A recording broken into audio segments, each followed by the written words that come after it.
Hello, ഇതെൻ്റെ first long video ആണ്. ഞാൻ മറ്റേ സ്ട്രോബെറി ഉണ്ടാക്കുന്നതിൻ്റെ ഷോർട്സ് ഇട്ടപ്പോൾ നിങ്ങൾ കുറേ പേര് എൻ്റെ അടുത്ത് ട്യൂട്ടോറിയൽ ചോദിച്ചിട്ടുണ്ടായിരുന്നു. So this is a tutorial of how I made that crochet strawberry. നമുക്ക് red colour, green colour, yellow colour ഞാൻ വേണം. Crochet hook 2.5 mm and needle. Basic ആയിട്ടുള്ള കുറച്ച് സ്റ്റിച്ചസും കാര്യങ്ങളും ആദ്യം പഠിക്കാം. ഓക്കെ, ഇതുണ്ടാക്കാനായിട്ടുള്ള ബേസിക് സ്റ്റിച്ചസ് നമുക്ക് നോക്കാം. ആദ്യം മാജിക് സർക്കിളാണേ. ഒരു എക്സ് പോലെ വിരലിലൂടെ ചുറ്റാം. എന്നിട്ട് ഹുക്ക് അടിയിലത്തെ യാണിൽ നിന്ന് എടുത്ത് മുകളിലത്തെ യാൺ വലിച്ച് താഴത്തോട്ടാക്കി ട്വിസ്റ്റ് ചെയ്ത് പിന്നെ മുകളിലത്തെ യാൺ ആ ലൂപ്പിൻ്റെ ഉള്ളിൽ കൂടെ എടുക്കാം. ഇപ്പോൾ നമുക്ക് മാജിക് സർക്കിളായി കിട്ടിയിട്ടുണ്ട്. ഓക്കെ, മിക്ക ക്രോഷ്യ വർക്കിൻ്റെയും ബേസിക് ഇതാണ്. ഇനി നമുക്ക് സ്ലിപ്പ് നോട്ട് ഉണ്ടാക്കാൻ പഠിക്കാം. നേരത്തെ പോലെ തന്നെയാണ്, എക്സ് പോലെ ആക്കുക. ആൻഡ് ഞാനിങ്ങനെ വലിച്ചെടുക്കുകയാണ് ചെയ്യുന്നത്. ഇത് ചെയിൻ സ്റ്റിച്ചാണ്. ഓക്കെ, ഐ ഹോപ്പ് വീഡിയോ കാണുമ്പോൾ നിങ്ങൾക്ക് മനസ്സിലാവുന്നുണ്ട് എന്ന് ഞാൻ വിചാരിക്കുന്നു, ഞാൻ പറയുന്നതിനെക്കാട്ടിലും.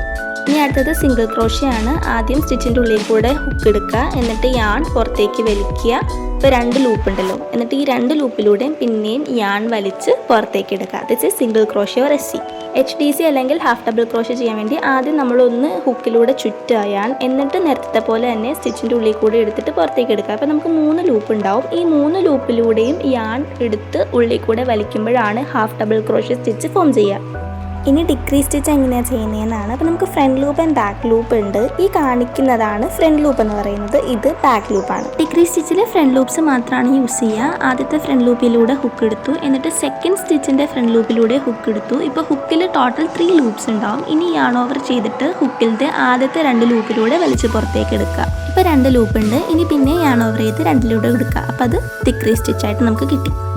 ഇനി നമുക്ക് സ്ട്രോബെറി ഉണ്ടാക്കാം. ആദ്യം നമ്മൾ മാജിക് സർക്കിളിൽ നിന്നാണ് തുടങ്ങുന്നത്. മാജിക് സർക്കിൾ ആദ്യം ക്രിയേറ്റ് ചെയ്തിട്ട് ആദ്യത്തെ റൗണ്ട് എന്ന് പറയുമ്പോൾ 6 SC ആണ്. SC എന്ന് പറഞ്ഞാൽ സിംഗിൾ ക്രോഷ്യ ആണ്. നേരത്തെ പോലെ ആദ്യം ലൂപ്പിൻ്റെ ഉള്ളിൽ കൂടി എടുക്കുക. ഇപ്പോൾ 2 ലൂപ്പായ 2 ലൂപ്പിലൂടെയും പിന്നെ യാൺ വലിച്ചെടുക്കുക. ഇതാണ് നമ്മൾ SC നേരത്തെ ചെയ്തത്. ഇതേപോലെ 6 എണ്ണം നമ്മൾ മൊത്തത്തിൽ ചെയ്യണം. ഈ 6 എണ്ണം ചെയ്ത് കഴിഞ്ഞതിന് ശേഷം ഇങ്ങനെ ടൈറ്റായിട്ട് നമ്മൾ ചെറിയ ത്രെഡ് വലിച്ചെടുക്കുക. രണ്ടാമത്തെ റൗണ്ട് ചെയ്യാൻ വേണ്ടിയിട്ട് നമ്മുടെ ആദ്യത്തെ SC ഉണ്ടല്ലോ, ആ SCയിലൂടെ ഹുക്ക് കടത്തിയിട്ട് ഇൻക്രീസ് സ്റ്റിച്ചാണ് ചെയ്യുന്നത്. ഇൻക്രീസ് സ്റ്റിച്ച് എന്ന് വെച്ച് കഴിഞ്ഞാൽ ഒരേ സ്റ്റിച്ചിൽ നമ്മൾ 2 തവണ സിംഗിൾ ക്രോഷ്യ ചെയ്യും. ഫസ്റ്റ് സ്റ്റിച്ച് ഇപ്പോൾ ചെയ്തു. ഇനി സെയിം സ്റ്റിച്ചിൽ തന്നെ നമ്മൾ ഒരു തവണയും കൂടെ സിംഗിൾ ക്രോഷ്യ ചെയ്യും. ആൻഡ് ഇതാണ് ഒരു ഇൻക്രീസ് എന്ന് പറയണത്. ഇതേപോലെ നമ്മുടെ 6 SCയിലും 2 സിംഗിൾ ക്രോഷ്യ, അതായത് ഓരോ ഇൻക്രീസ് വെച്ച് ചെയ്യണം. അപ്പോൾ ഈ റോ കഴിയുമ്പോൾ ടോട്ടൽ 12 സ്റ്റിച്ചസ് നമ്മുടെ അടുത്തുണ്ടാവും.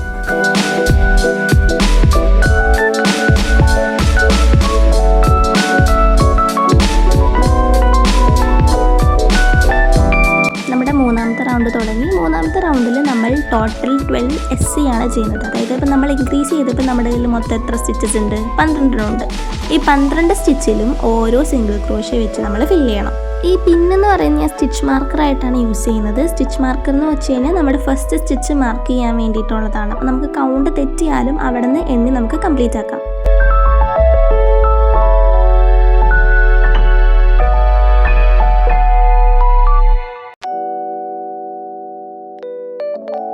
ത്രോ സ്റ്റാർട്ട് ചെയ്യാൻ വേണ്ടിയിട്ട് സ്റ്റിച്ച് മാർക്കർ മാറ്റിയിട്ട് അതിൻ്റെ ഉള്ളിലേക്ക് ഹുക്ക് ഇൻസേർട്ട് ചെയ്തിട്ട് സ്റ്റാർട്ട് ചെയ്യുക. 3 SC 1 ഇൻക്രീസ് ആണ്. സോ 1 2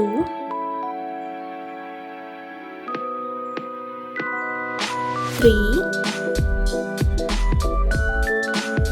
ആൻഡ് അടുത്ത സ്റ്റിച്ചിൽ നമ്മൾ 2 SC ചെയ്യേണ്ട, ദാറ്റ് ഈസ് ഇൻക്രീസ്. 4 ആൻഡ് 5. ഇത് മൊത്തം റിപ്പീറ്റ് ചെയ്യാം. നെക്സ്റ്റ് റൗണ്ട് 4 SC 1 ഇൻക്രീസ് ആണ്. സോ 1 2 3. ഇങ്ങനെ വരുമ്പോൾ പേടിക്കാണ്ട് ക്ഷമയോടുകൂടി അതൊന്ന് മര്യാദയ്ക്ക് ആക്കിയാൽ മതി കേട്ടോ. 4. അടുത്തത് ഇൻക്രീസ്, ദാറ്റ് ഈസ് ഒരു സ്റ്റിച്ചിൽ 2 SC ചെയ്യും. 5 ആൻഡ് 6. സെയിം സ്റ്റിച്ചിൽ തന്നെ നമ്മൾ ഒരു തവണയും കൂടെ ഇൻക്രീസ് ചെയ്യും. സോ 6. ഇത് ത്രൂ ഔട്ട് റിപ്പീറ്റ് ചെയ്യാം. റൗണ്ട് 6ൽ 5 SC 1 ഇൻക്രീസ് എന്നുള്ള രീതിക്കാണ്. സോ പിന്നെയും സ്റ്റിച്ച് മാർക്കർ മാറ്റിയിട്ട് അവിടെ ഫസ്റ്റ് സ്റ്റിച്ച് വെച്ച് സ്റ്റാർട്ട് ചെയ്യുക. 1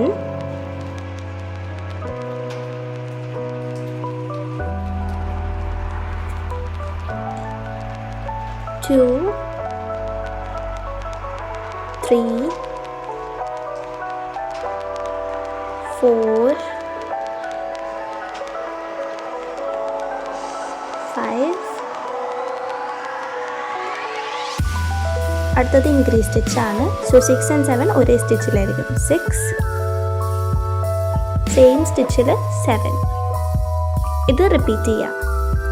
ഇനി അടുത്ത റോസിൽ ഞാനിങ്ങനെ വോയിസ് ഓവർ കൊടുക്കുന്നുണ്ടാവില്ല. You guys might have understand എങ്ങനെയാണത് ചെയ്യുന്നതെന്ന്. സോ പാറ്റേൺ ഞാൻ മുകളിൽ ടൈപ്പ് ചെയ്ത് കൊടുത്തിട്ടുണ്ടാവും. അത് ഫോളോ ചെയ്യുക. ആൻഡ് എല്ലാ റോയിൻ്റെ എൻഡിലും ഞാൻ മെൻഷൻ ചെയ്യുന്നതായിരിക്കും കേട്ടോ.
നമ്മുടെ സെക്കൻഡ് ലാസ്റ്റ് റോ കഴിയുമ്പോഴേക്കും ഫൈബർ ഫിൽ, അതായത് നമ്മുടെ സ്റ്റഫിങ്സ് നമ്മൾ ഇൻസേർട്ട് ചെയ്യണം.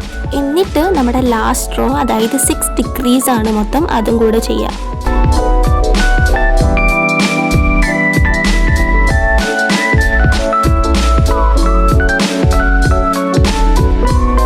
ഇനി നമ്മൾ എക്സസ് ആയിട്ടുള്ള യാൺ കട്ട് ചെയ്തതിന് ശേഷം പുറത്തേക്ക് യാൺ വലിച്ച് ടൈറ്റാക്കി ഒരു നീഡിലിൽ ഈ നൂല് കോർത്തിട്ട് ഈ ഗ്യാപ്പ് ഉണ്ടല്ലോ അതൊന്ന് ക്ലോസ് ചെയ്യുന്ന രീതിക്കൊന്ന് തുന്നിയെടുക്കുക. ഞാൻ പ്രൊഫഷണലി ക്രോഷി പഠിച്ചിട്ടില്ല, അതുകൊണ്ട് തന്നെ എനിക്ക് ഈ തുന്നാതെ കറക്റ്റ് എങ്ങനെയെന്ന് പറഞ്ഞു തരാൻ അറിയില്ല. നിങ്ങൾക്കൊരു സാറ്റിസ്ഫൈങ് ലെവൽ ഉണ്ടാവുമല്ലോ, ആ ലെവൽ വരെ നിങ്ങൾ തുന്നി കൊടുക്കുക.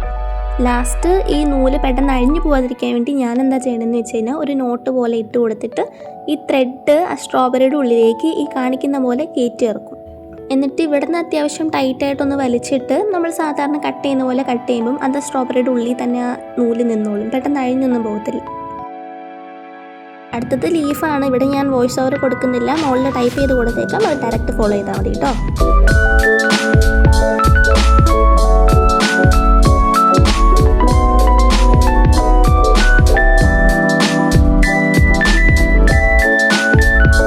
സിംഗിൾ ക്രോഷി ചെയ്തതിന് ശേഷം നമ്മുടെ ഫസ്റ്റ് സിംഗിൾ ക്രോഷിയില്ലേ അതിൻ്റെ അകത്തേക്ക് ഹുക്ക് ഇൻസേർട്ട് ചെയ്തിട്ട് ഒരു സ്ലിപ്പ് സ്റ്റിച്ച് ചെയ്യണം. സ്ലിപ്പ് സ്റ്റിച്ച് ചെയ്യാമെന്ന് വെച്ച് കഴിഞ്ഞാൽ ഹുക്ക് ഇൻസേർട്ട് ചെയ്തിട്ട് യാൺ ഇങ്ങനെ വലിച്ച് പുറത്തേക്ക് എടുക്കുക എന്നുള്ളത് മാത്രം കേട്ടോ.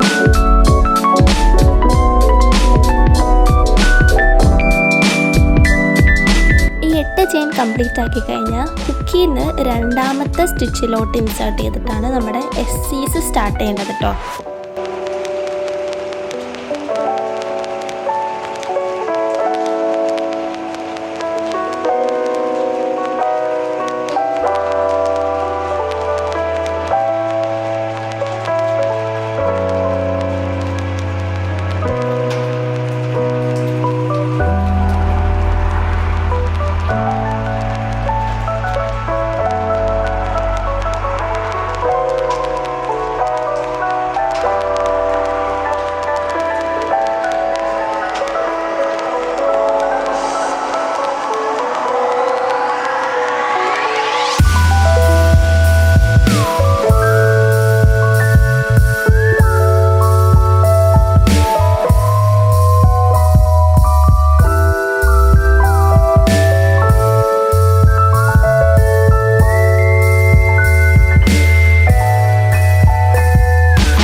ഇത്രയും നേരം ചെയ്ത സാധനം ബാക്കി 5 എസ്സീസിലും കണ്ടിന്യൂ ചെയ്യാം. അപ്പോൾ നമുക്ക് ഇങ്ങനത്തെ ഒരു സ്റ്റാർ ഫിഷിൻ്റെ ടൈപ്പ് ഷേപ്പ് കിട്ടും. ഇത് ശരിക്കും നമ്മുടെ സ്ട്രോബെറിൻ്റെ പൊക്കത്തിരിക്കുന്ന സാധനമാണ്. ഇനി എക്സസ് ആയിട്ടുള്ള ത്രെഡ് കട്ട് ചെയ്യുക, എന്നിട്ട് നടുവിലൂടെ മുകളിലുള്ള ത്രെഡ് താഴത്തോട്ട് കൊണ്ടുവരാം, എന്നാലാണ് അത് വൃത്തിക്ക് ഇരിക്കുക. ഈ താഴത്തോട്ട് കൊണ്ടുവന്ന ത്രെഡ് ആ ബാക്കിയുള്ള എക്സസ് ത്രെഡായിട്ട് നമ്മളൊന്ന് നോട്ട് ചെയ്ത് വെക്കുന്നുണ്ട്, സെക്യൂർ ആയിട്ടിരിക്കാൻ വേണ്ടിയിട്ട് കേട്ടോ.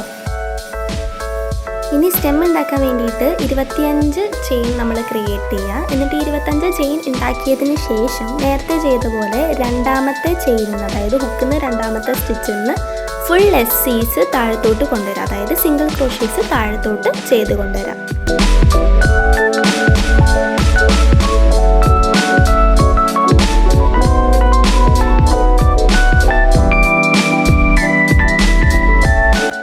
ഇങ്ങനത്തെ ഒരു സാധനം കിട്ടും. ഇത് നമ്മളിനി ഫുൾ അസംബ്ലിങ് പാർട്ടാണ്. ഇത് രണ്ടായിട്ടൊന്ന് മടക്കുക, അപ്പോൾ നമുക്ക് ഇങ്ങനത്തെ ഒരു സംഭവം കിട്ടുമല്ലോ. ആ അറ്റത്ത് നിന്ന് നമ്മൾ ഹുക്ക് ഇൻസേർട്ട് ചെയ്തിട്ട് ഈ ബാക്കിയുള്ള ടെയിലിൽ 2 ത്രെഡും അതിലൂടെ നമ്മൾ ഇൻസേർട്ട് ചെയ്തെടുക്കുക, ഒരു ലൂപ്പ് പോലെ കിട്ടും. എന്നിട്ട് ഈ ലൂപ്പ് നമ്മുടെ മറ്റേ സ്റ്റാർ ഫിഷ് പോലത്തെ ഒരു സംഗതി ഉണ്ടല്ലോ അതിൻ്റെ നടുക്കുന്ന് എടുക്കുക. എന്നിട്ട് ഞാനിവിടെ ഗ്ലൂ സ്റ്റിക്ക് ഉരുക്കി നടുക്ക് ഇങ്ങനെ വെച്ച് കൊടുക്കുന്നുണ്ട്. എന്നിട്ട് അത് നേരെ നമ്മുടെ സ്ട്രോബെറി ആയിട്ട് അറ്റാച്ച് ചെയ്ത് കൊടുക്കുക. ബാക്കി പൊങ്ങി നിൽക്കുന്നതും ഇതേപോലെ ഗ്ലൂ വെച്ച് അറ്റാച്ച് ചെയ്ത് കൊടുക്കുക. നമ്മൾ ശരിക്കും സ്ട്രോബെറിയുടെ സീഡ്സ് തുന്നിയെടുക്കാൻ മറന്നുപോയില്ലേ? അത് ശരിക്കും നമ്മൾ ആ ഫൈബർ ഫില്ല് സ്റ്റഫ് ചെയ്യുന്നതിന് മുന്നേ ചെയ്യേണ്ട സംഗതിയായിരുന്നു, പക്ഷെ ഞാൻ മറന്നുപോയി. സോ ഇങ്ങനെയാണെങ്കിലും കുഴപ്പമില്ല, നമ്മൾ എന്തെങ്കിലും ഒരു നോട്ട് ഇട്ടിട്ട് അത്യാവശ്യം അത് പുറത്ത് വരാത്ത രീതിക്ക് നമ്മൾ കെട്ടുക. എന്നിട്ട് അത് നമ്മുടെ ക്രോഷോ ഹുക്ക് വെച്ചിട്ട് സ്ട്രോബെറിയുടെ ഉള്ളിലേക്ക് ആക്കുക. എന്നിട്ട് നമ്മൾ ഈ കാണിക്കുന്ന പോലെ തന്നെ ഫുൾ എവിടേക്കാണ് നിങ്ങൾക്ക് സീഡ്സ് വേണ്ടത് അവിടേക്ക് സ്റ്റിച്ച് ചെയ്ത് കൊടുക്കുക. ഈ സംഭവം ശരിക്കും നിങ്ങൾ വീഡിയോ കണ്ട് മാത്രം ചെയ്താൽ മതി, കാരണം ഞാൻ പറയുന്ന കേട്ടതിന് വേറെ കോംപ്ലിക്കേറ്റഡ് ആയിട്ട് തോന്നും. വേണമെന്ന് വിചാരിച്ച് ചെയ്യണതല്ല, ജന്മിനെ ഞാൻ ഇങ്ങനെ ചെയ്തു. വീഡിയോയുടെ തുടക്കത്തിൽ പറയുന്ന പോലെ തന്നെ ഇതിൻ്റെ ഫസ്റ്റ് ലോങ് വീഡിയോ ആണ്, അതുകൊണ്ട് കുറേ തെറ്റുകളും കുറ്റങ്ങളൊക്കെ ഉണ്ടാവും, അതൊക്കെ ഒന്ന് ക്ഷമിക്കുക. അല്ല നിങ്ങളുടെ അഭിപ്രായങ്ങളും ഇതേപോലത്തെ വീഡിയോസ് ഇനി വേണമെന്ന് വെച്ച് കഴിഞ്ഞാൽ അതും കൂടെ കമൻറ്റിൽ പറയാൻ മറക്കണ്ട. ഇഷ്ടമായി കഴിഞ്ഞാൽ ലൈക്കൊക്കെ. അപ്പം ശരി, അടുത്ത വീഡിയോയിൽ കാണാം. ബൈ.